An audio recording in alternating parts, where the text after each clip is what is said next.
Folks at home, welcome back to the 5-acre pond build, and if you missed the previous videos in this series, I'll put a link down in the description below.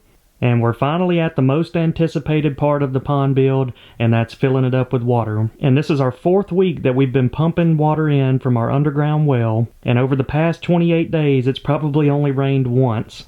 So unfortunately it's been a slow process, but at least we don't have those hot summer days where we have to fight the evaporation. But if you guys remember, we had to haul 850 dump trucks worth of clay in to line this pond and build the dam. And from the beginning of the project, one of my biggest concerns was, would the clay hold water? And now it's safe to say that we don't have to worry about leaks. We had a really good group of guys construct our dam, so we haven't had any leaks in the dam, and we're not losing any water through the clay blanket. So I couldn't be happier with that. So flying the drone is the best way I've found to do a time lapse of filling it up each day. And a good bit of the structure that we put in the pond is already underwater. So this is a good angle going down, showing the remaining structure and the shallow areas of the pond. So for those of you that have been following the channel over the years, you know how much it takes to feed pet bass. We feed them about 1,000 golden shiners every week, and you can only imagine when we get about 4,000 to 5,000 bluegills out here how much it's going to take to feed them. So we had to go out and get some big bluegill feeders. These are going to be automatic feeders that go off a couple different times a day, and the plan right now is to put one of them right here at the end of the dock and the other one at the point over there at Clyde's Cove. So I got 2 different models, one medium range model here because I didn't want the heavy duty one taking up too much dock space, but then I got the big boy, the biggest model they make for Clyde's Cove over there, so we're about to get both of them set up, maybe even test them out. Alright, just got the first feeder unboxed. Let's check it out. We got a little pellet level right there to show you how much feed you got left in there. That's the dispensary where it shoots all the pellet food out. Let's see what we got. That should hold a pretty good amount of food, definitely a few weeks worth. Looks like they got the solar panels down in there, and I'm guessing this is going to be our battery door. Yep, that's where we store our battery and our timer. Alright, it comes with a battery and a timer, so you can make it go off at whatever time each day you want it to. But I also purchased a solar charger to keep that battery charged up. Definitely something you want out here at a remote location like a pond. But one thing I like about the feeder is they have these little grommet connections, so you can mount the solar panel on either side. And in our case, the sun's coming from back this direction, so we're probably going to mount it on this back side. Looks like a simple installation. I just got the battery in right here, timer here. It's got 4 connections. I'm guessing that 2 of them go to the motor. That one's definitely the battery connection, and then one of these 2, probably that one, is going to be the solar charger. Alright, now for the solar charger, just going to feed that through right there, and then use these 2 pre-installed screws to get it mounted on this side.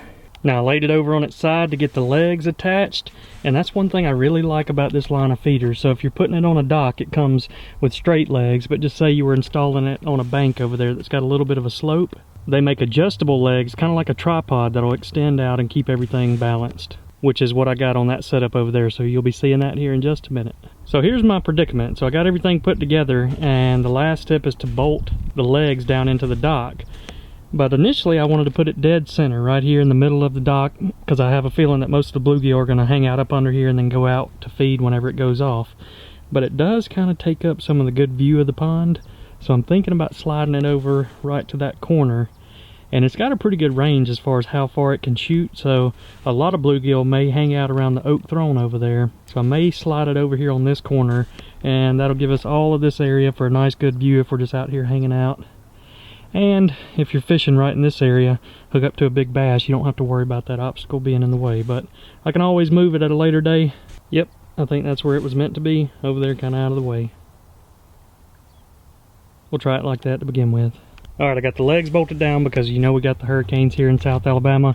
Now it's nice and sturdy, that thing's not going anywhere. So some of you may be wondering why we're installing the bluegill feeders. We are only a few weeks away from putting the bluegills and bait fish in. So we're going to put in 1,500 bluegills per acre. That's going to put us somewhere between 6,000 and 7,500 bluegills. We're also going in with threadfin shad and fathead minnows. But the bluegills are the backbone of every bass pond, and they are the primary food source for all the bass, and it's basically just food chain 101. If you keep all of the small fish really healthy, then when the bigger fish come and eat them, they're going to be healthier and grow even bigger. So we're going to have a high protein feeding plan for all the bluegills. which should in turn keep all of our bass healthy. And if the bass are going to achieve those good growth rates of 2 to 3 pounds a year, the most important thing is feeding those bait fish really good. And as you can see in these videos, when the feeders go off, it's not just bluegill feeding time. That's when the bass know they have an easy snack. So now that the pond's starting to fill up, we're starting to see more and more wildlife come in. And hey, as long as it's not a blue heron trying to attack our pet bass, I'm good with it. But I'm not 100% sure what species of bird this is. Maybe you guys know and can leave a comment down below. And here's another smaller, long-beaked bird. And we've seen quite a few around the pond's edge. But I'm not sure the species of it either. But these two guys I'm very familiar with. We finally got a daylight sighting of the owls that we call Al Capone and Hooter. Those two are locals, and you'll be seeing more of them later in the video. But people have commented in the previous videos that the bigger owl, the one on the right, is most likely the female, and typically the males are smaller. That's just like bass. You never know what you're going to see out at the farm. It is harvest season, and the farmers are picking the cotton. That's the first time I've got to watch that process. It was pretty cool. So one of the reasons that the owls hang around is because we have a problem with a bunch of field mice. They're everywhere. And I was just talking to Liz about getting a farm cat, and one night I got on the game camera, spotted something moving around on the dock, zoomed in, and wouldn't you know it, it's like my wish was granted and a farm cat appeared out of nowhere. So I had my fingers crossed that it liked to hunt mice, and I was happy to see when it got in its crouched hunting position. Now let the games begin.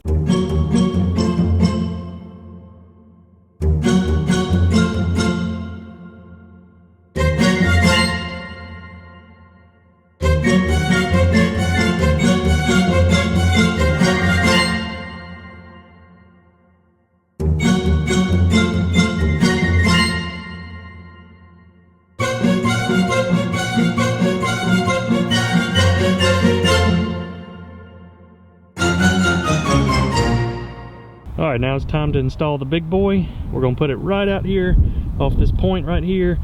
You can see we got the gravel down there by the Clyde's Cove sign. I have a feeling it's going to be a popular bluegill hangout. So it should be a good spot for the last feeder. Here's a good look at the thick boy.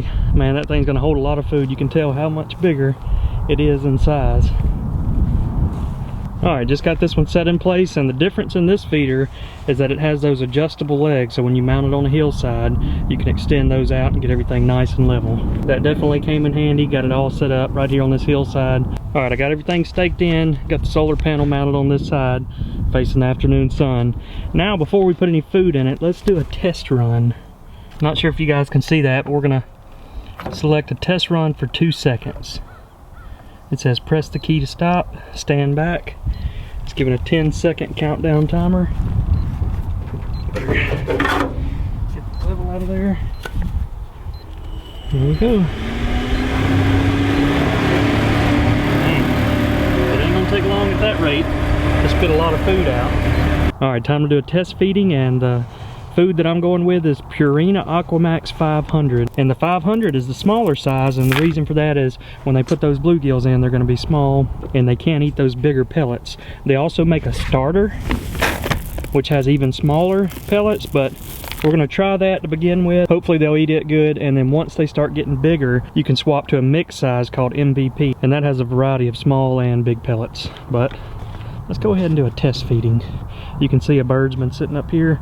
I can almost guarantee it's Al Capone or Hooter.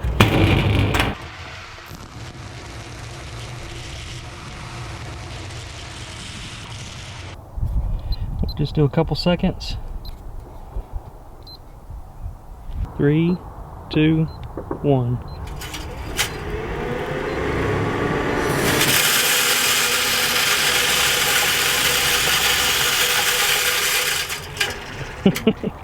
That shot it all the way over there, and that stuff comes out quick. I don't want to shoot any more out because I don't want to have all that food just sitting in the water, but pretty excited. In a couple weeks we're going to have bluegills down there with an all-you-can-eat buffet. Can't wait. Alright folks, sun's starting to set. It's been a good day. It's supposed to be a really clear night tonight, so we're going to get out the GoPro and set it up for a night lapse. Now, the first time I did this a few weeks ago, I was a little bit confused. I couldn't tell if these were shooting stars airplanes or jets, but a lot of you commented and said that they're airplanes and jets, and it is a little bit easier to see tonight because everything's so clear and you can even see some of the red lights on the back of the airplanes. Now, one of the controversial topics is Elon Musk's Starlink, and if you hadn't heard about it, he's launched a bunch of satellites, and his primary goal for it is to provide satellite internet in these remote locations like out here at the pond. Places outside of the big cities where you don't have high-speed internet. And some people have complained about seeing them in the sky, but the one good thing you can look forward to, folks, is once we get it here, we'll have high enough upload speed so I can set up 24/7 live streams of the pond. I hope to do one above ground so we can watch all the animals at night, and then I also hope to do a couple of them underwater. And so those months where the pond water is a little bit clearer, we should be able to stream all the fish and feeding activity and everything that goes on beneath the surface of the water. And I've already got all the equipment to do it. We set up a live stream in our backyard pond and had it going for around 6 months. So now we're just waiting on the high-speed internet. So speaking of wildlife, one animal that's been showing up more and more is the black and white skunk. He comes out every night and it looks like he's hopping around. I'm not really sure what skunks do at night, what they eat, so maybe you guys can inform me on that, but I definitely think we're going to have to give him a name, like we've named every other animal out here. So folks, leave your comments down below, and if I end up selecting your name, I'll send you out a prize package. And a couple of nighttime shots of Hooter and Al Capone, and unfortunately they're even using the duck house as some of their hunting grounds. That is not what we put the ducks up there for. It was actually the exact opposite, so ducks would be able to get away from owls and hawks. So I'm not sure how that's going to work out. But I probably will build some structure, some T-post or something for them to sit on because they're out here hunting every night. So here's another really cool shot of some deer coming out on one of the last road beds that hadn't been covered in water yet. It kind of makes a little island. And that reminds me, a lot of you have asked what type of camera this is. So if you see me panning around and zooming in, that's a different camera than our typical game cameras. And it's what I call a dome camera. And I'll put links down in the video description below if you guys are interested in that style camera. The best part about it is it has really good night vision, as you can see here.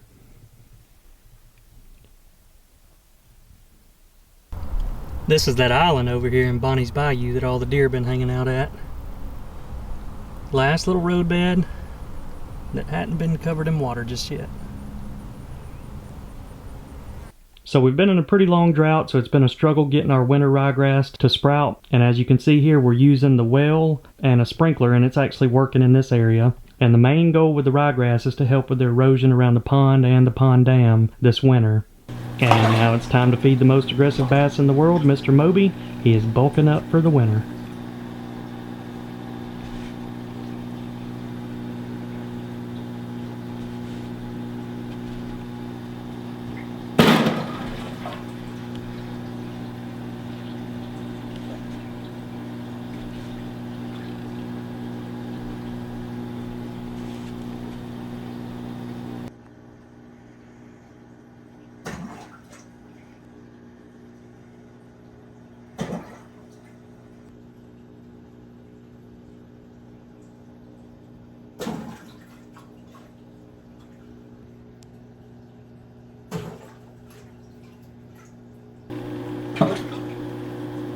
Alright folks, that is going to wrap up this video. Make sure to hit that subscribe button because we're going to be stocking the pond with fish here in the next few weeks. But I hope y'all enjoyed this video, and we will see you all next time.